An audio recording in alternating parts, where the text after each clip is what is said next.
In the gilded halls of a Manhattan, brownstone or the sun-dappled gardens of a Loire Valley estate, there is a sound more powerful than the roar of a supercar or the clink of ice in a crystal glass.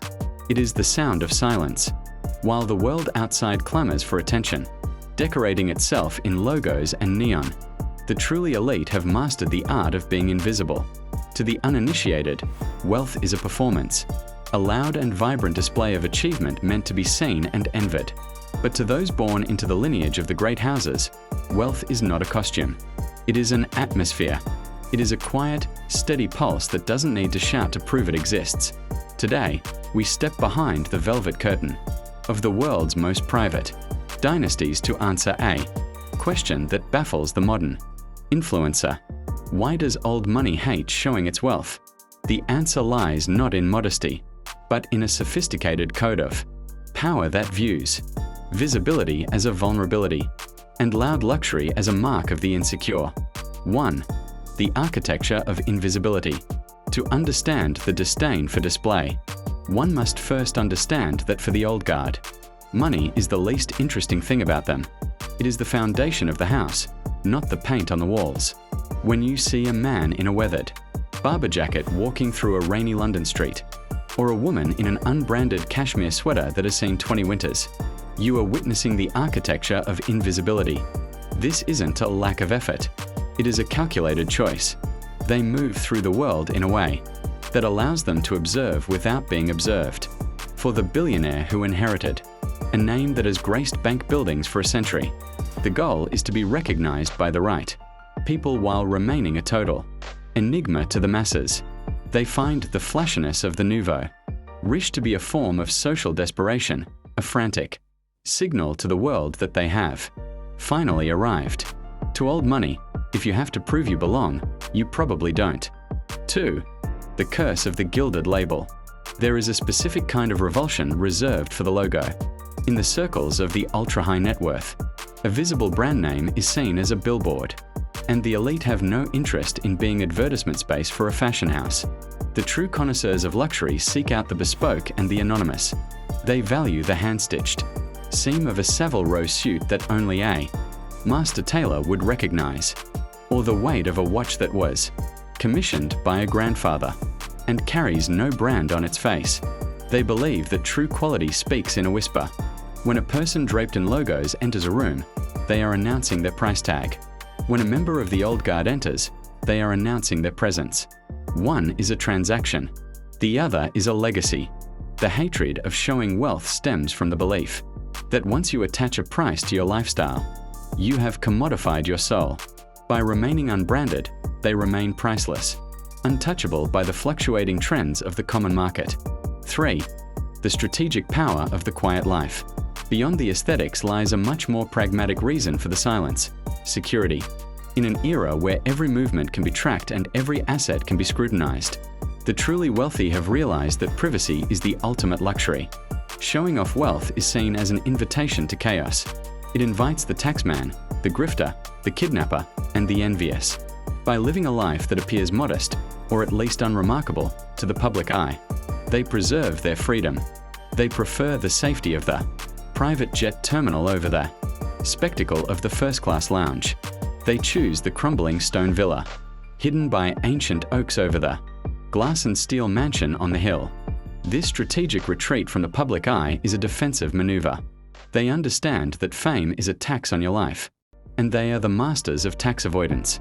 For them, the greatest flex is to be able to walk through a crowded airport or a busy city square and have not a single person realize they are looking at one of the most powerful individuals on the planet. 4. The ancestral weight of stewardship. For those whose wealth spans generations, there is a profound sense of stewardship that replaces the desire for consumption. They do not view money as a tool for personal gratification, but as a family trust to be guarded and passed on.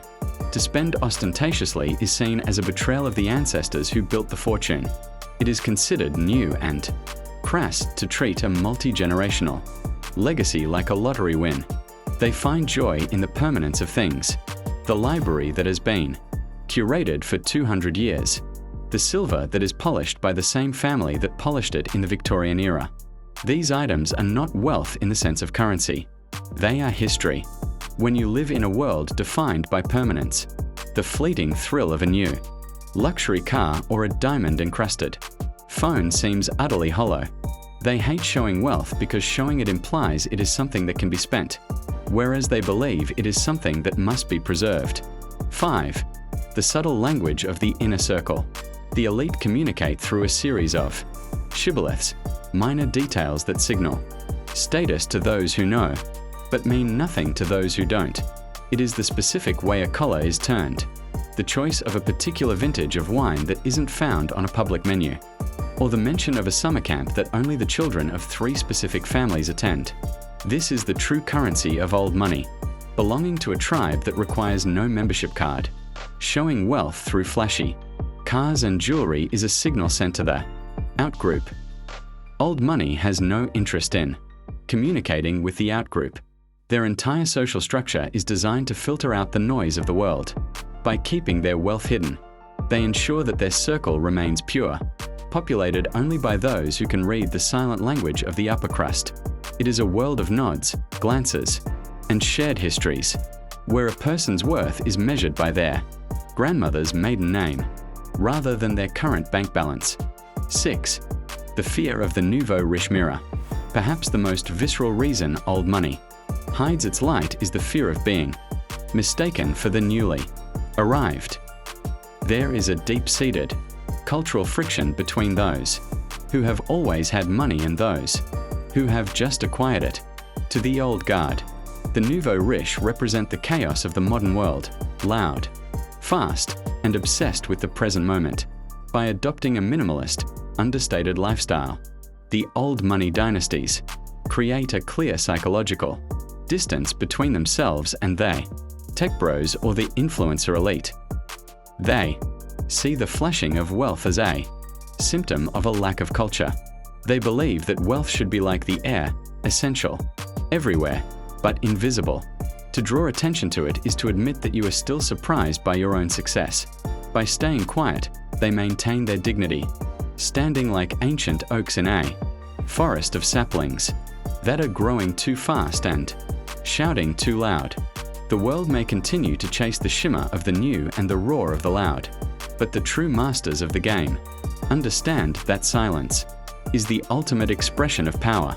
In the quiet corners of the world, legacy is built not with gold leaf and neon, but with discretion and time. Here at Pro Lexure, we believe that understanding these hidden codes is the first step toward true refinement. If you found this exploration into the psychology of the elite enlightening, please show your support by liking this video and subscribing to our channel for more deep dives into the world of ultra-high-end living. Your presence in our community is the only luxury we truly value. Thanks for watching. In our next journey, we will explore the secret world of private island ownership and the lengths the elite go to for ultimate seclusion. Until then, stay refined.